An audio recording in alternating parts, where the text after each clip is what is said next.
صرف اتنا بتانا ہے، ایک آخری جنگ ہم لڑیں گے ضرور انشاءاللہ، اور وہ ہوگی بھی پنجاب کی سرزمین پہ انشاءاللہ۔ ہم نکلیں گے اپنے خان کی آزادی کے لیے انشاءاللہ، اور جو مینڈیٹ چوری کیا ہے، الیکٹڈ ایم این اے ہے، پورے سہوال کو پتہ ہے، فراڈ ہے، چیٹنگ ہے، دھوکہ ہے، ہڈ حرام خوری ہے، بدماشی ہے، غنڈہ گردی ہے۔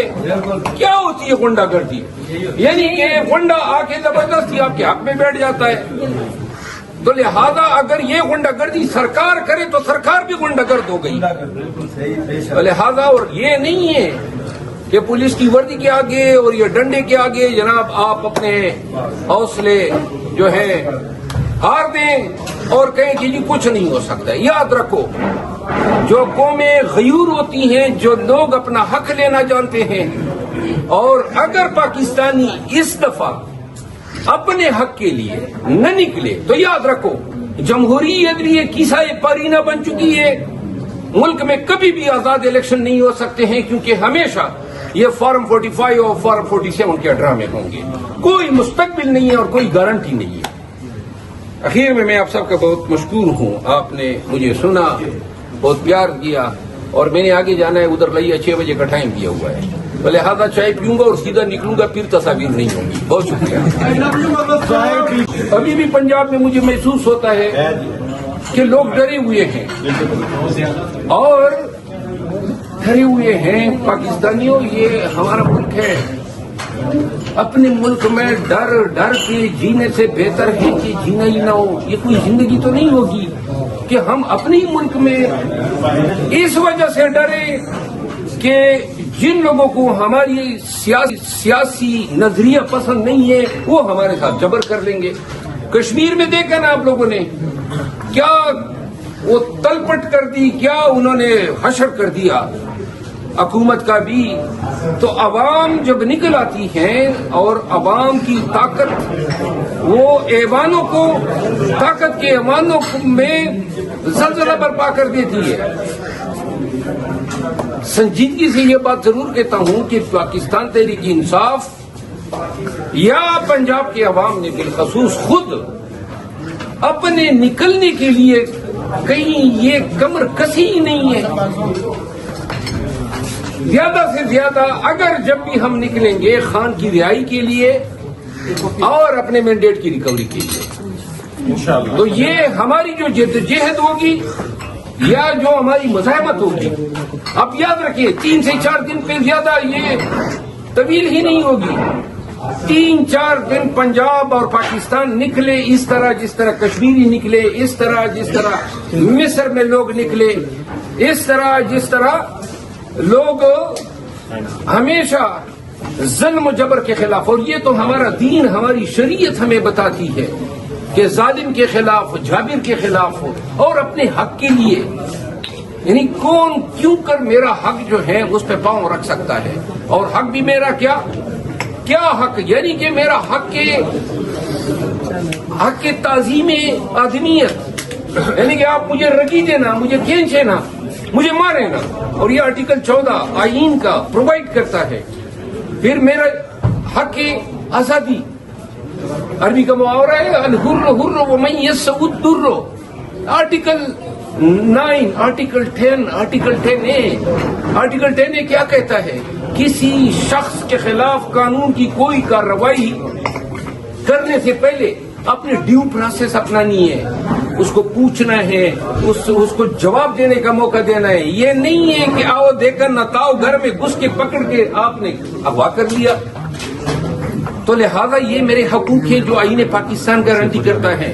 یہ بھی میرا حق ہے کہ میں احتجاج کروں، آرٹیکل 16، یہ بھی میرا حق ہے کہ میں پولیٹیکل پارٹی جوائن کروں، آرٹیکل 17، اور یہ بھی میرا حق ہے کہ ظلم کے خلاف اپنی زبان کھولوں، آواز اٹھاؤں، آرٹیکل 19۔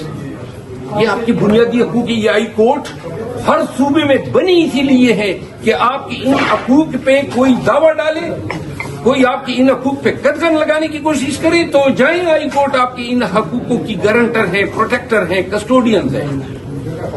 لہذا باتیں نکل گئی دوسری طرف، صرف اتنا بتانا ہے ایک آخری جنگ ہم لڑیں گے ضرور انشاءاللہ۔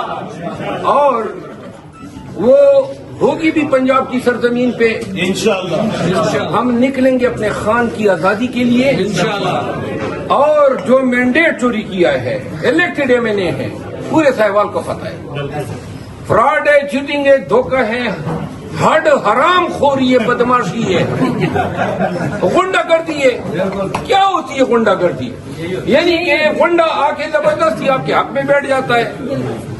تو لہذا اگر یہ غنڈہ گردی سرکار کرے تو سرکار بھی غنڈہ گرد ہو گئی. لہذا اور یہ نہیں ہے کہ پولیس کی وردی کے آگے اور یہ ڈنڈے کے آگے جناب آپ اپنے حوصلے جو ہے ہار دیں اور کہیں کہ جی کچھ نہیں ہو سکتا. یاد رکھو, جو قومیں غیور ہوتی ہیں, جو لوگ اپنا حق لینا جانتے ہیں, اور اگر پاکستانی اس دفعہ اپنے حق کے لیے نہ نکلے تو یاد رکھو جمہوریت بھی ایک کیسہ پارینہ بن چکی ہے.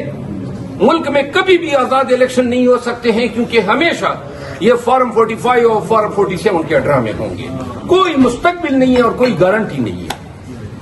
اخیر میں آپ سب کا بہت مشکور ہوں. آپ نے مجھے سنا, بہت پیار کیا, اور میں نے آگے جانا ہے ادھر لئیے 6 بجے کا ٹائم دیا ہوا ہے. لہٰذا چائے پیوں گا اور سیدھا نکلوں گا, پھر تصاویر نہیں ہوگی. بہت شکریہ. جب آپ 5000 بھی ہو جاتے ہیں نا, کوئی آپ کا مقابلہ نہیں کر سکتا. اور پھر ہم نے وہ کنونشن کیا, اور پھر یہ کے بعد دیگر ہم نے 9 مئی سے لے کر آج تک 80 جلسے کنونشن احتجاج اور ریلیز کی ہے. 80. اور یہ وہ وقت تھا جہاں جب ہم جاتے تھے, یہ کے پی کے لوگوں کو پتہ ہے یا مجھے پتہ ہے کس طریقے سے ان کو کنونشنوں میں آنے سے روکا جاتا تھا. رات کو چھاپے ہوتے تھے, ان کو اٹھایا جاتا تھا, ان کے بھائیوں کو اٹھایا جاتا تھا, سڑکیں توڑی جاتی تھی, پل گرائے جاتے تھے. اور میری تو نہ پوچھو, میں تو جس طرح بتاتا ہوں نا, چوروں کی طرح ہم پھرا کرتے تھے, ہولیا چینج کرتے تھے, لیکن پہنچنا ہر جگہ پہ لازم تھا. یعنی ایک دفعہ ہم نے کنونشن رکھے, ایک دن باجوڑ میں, ایک دن گیر میں, اور اگلے دن نوشیرہ میں, اور پھر کوٹ میں. اب اس دوران میں کہیں پر بھی گرفتار ہو جاتا تو یہ سارے کنونشن جو ہے ایک ستیہ ناش ہونا تھا. تو لہذا یہ کنونشن, اور کہیں پر ہم پہ گولیاں چلاتے تھے, کہیں پہ ٹیئر گیس کرتے تھے. دیر میں 3 ہمارے کارکن جو ہیں وہ زخمی ہوئے. جوڑ میں جس گھر میں ٹھہرا ہوا تھا وہ اب MP ہیں, اس کے گھر پہ رات کو پولیس 500-600 آ گئی, اور یہ سیڑھیاں رکھ کے جو ہے اس کو اسکیل اوور کر رہے تھے تاکہ مجھے گرفتار کر سکے. یہ ایک بات نہیں ہے, سینکڑوں باتیں ایسی ہیں. لیکن یہ وہ وقت تھا جس وقت پشتون کھڑے ہو گئے, اور سب سے پہلے میں نے یہ دیکھا کہ انہوں نے خود کوئی پرواہ نہیں تھی, نہ پرچوں کی پرواہ تھی. یہ جس جگہ پہ ہم جاتے تھے ناکے ہوتے تھے, باری باری جو ہے, یعنی اتنے ہیوی کنٹینجنٹ پولیس کی ڈپلائی ہوتی تھی. اب دوسری بات یہ کہ ایک دفعہ خوف آپ کے ذہن سے اٹھ جائے نا کہ بھائی نہ پرچہ, آج بھی میرے اوپر انہوں نے قصور میں پرچہ کیا تھا, میری بےعزتی وہ کنفرم ہوئی, تو میں نے بھائی کو کہا کہ آپ کے گھر بھی حاضر ہوتے ہیں, کیونکہ میری بڑی خواہش تھی سہوال میں ان کے پاس آنے کی. شیر افضل مروت, شیر افضل مروت. میں آپ کو عرض کروں, یہ کچھ وکیل رہا, کچھ پہلے جج رہا 15 سال, کچھ ذہن میں ہمارے یہ اعتقادات بنے ہوئے ہیں کہ قانون سے ماورا کوئی ہمارا بات بھی بیکا نہیں کر سکتا ہے. یہ ہمارا اعتقاد بنا ہوا ہے, اور اسی وجہ سے اللہ تعالیٰ نے جب حوصلہ دیا تو پھر بہت سارے سرپیرے ملتے گئے, بہت سارے, ہزاروں کی تعداد میں نے دیکھے, پنجاب سے, سندھ میں, بلوچستان میں, KP میں. ایک سرپیرا یہ بھی آ گیا میرے پاس. یہ حضرت میرے پاس تشریف لائے, میں آپ کو بتاتا ہوں. تو میرے پاس اس زمانے میں کچھ لوگ ایسے تھے جو آ کے PTI جوائن کرتے تھے. میں چلا جاتا تھا نیشنل پریس کلب میں بیٹھ کے ان کے ساتھ پریس کانفرنس کر لیتا تھا. ویلکم, کچھ وکلا آئے, کچھ سابق MPs MNAs آئے. یہ جب آئے تو یہ پنجاب سے پہلے تھے, یعنی پہلا یہ شمولیت تھی پنجاب سے. KP اور ادھر ادھر لوگ آ رہے تھے. تو میں نے ان کو بٹھایا, میں نے کہا بھائی صاحب آپ کو پتہ ہے آپ کیا کرنے جا رہے ہیں. یہ سامنے بیٹھے ہوئے ہیں. میں نے کہا آپ کو تکلیف دیں گے, آپ کو مجبور کریں گے, آپ کو اغوا کر سکتے ہیں, آپ کے گھر پہ ریڈ ہوں گے, آپ کا کاروبار بند ہوگا. یہ اللہ حاضر و ناظر, کبھی میں نے بات کی نہیں, نہ موقع آیا. اس نے کہا میں چاہتا ہوں کہ میرے ساتھ یہ ہو.